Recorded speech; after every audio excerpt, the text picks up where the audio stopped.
শরীরে আমরা কিছু হাড়ের পজিশন দেখাই দিব। আচ্ছা, কপালের এখানে যে হাড়টা আছে এটার নাম হচ্ছে গিয়ে ফ্রন্টাল। কপালের সামনে যে হাড়টা আছে কি নাম বলেন তো? ফ্রন্টাল। আচ্ছা, মুখের মধ্যে যে চোয়ালের যে হাড়টা আছে এটার নাম হচ্ছে ম্যান্ডিবল। মুখের মধ্যে চোয়ালের যে হাড় আছে এটার নাম হচ্ছে ম্যান্ডিবল। আচ্ছা, এরপর আমাদের গলার এখানে একটা হাড়, এখানে একটা হাড়, এটাকে আমরা কলার বোনস বলি বা এটাকে আমরা বলি হচ্ছে ক্লাভিকল। বুকের ঠিক মাঝখান বরাবর এখানে একটা শক্ত হাড় আছে, এটাকে আমরা বলি স্টার্নাম। কি বলি বলেন তো? স্টার্নাম। আচ্ছা, বুকের এখানে কতগুলো বুকের খাঁচার হাড় আছে, এগুলাকে আমরা বলি রিবস। আচ্ছা, এবার স্যারকে একটু পিছনের দিকে ঘুরাই।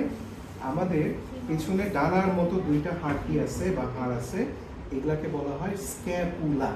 এই ডানার হাড়কে বলা হয় স্ক্যাপুলা।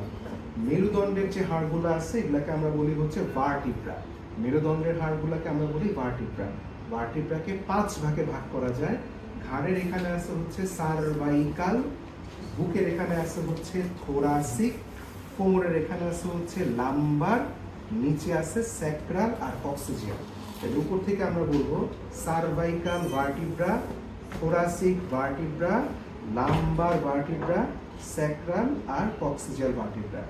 এছাড়া কোমরের যে হাড় আছে সেটাকে আমরা বলবো হিপ বোনস। কোমরের যে হাড় আছে সেটাকে আমরা বলবো হিপ বোনস। আচ্ছা, হাতের ক্ষেত্রে আমরা চলে আসবো। হাতের ক্ষেত্রে এখানে একটা বড় হাড় আছে, এটার নাম হচ্ছে হিউমেরাস। হাতের বড় হাড়টার নাম হচ্ছে হিউমেরাস। হাতের ক্ষেত্রে নিচে এখানে দুইটা হাড় আছে, একটা নাম হচ্ছে রেডিও আর একটা নাম হচ্ছে আলনা।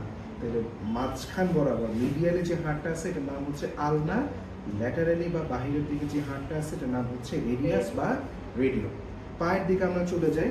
পায়ের আমাদের এখানে একটা বড় হাড় আছে, আমাদের শরীরের সবচেয়ে বড় হাড়, এটার নাম হচ্ছে ফিমারের পরে নিচে দুইটা হাড় আছে, একটা নাম হচ্ছে টিবিয়া আর একটা নাম হচ্ছে ফিবুলা। এবং হাঁটুর এখানে একটা হাঁটুর বাটি আছে, হাঁটুর বাটির মতো একটা অংশ, এটাকে আমরা বলবো প্যাটেলা। এই জিনিসগুলো জানা লাগবে। আর এছাড়াও হাতের গুলা এটা আমরা পরে অন্য একটা ভিডিওর মধ্যে দিব। ঠিক আছে, থ্যাংক ইউ।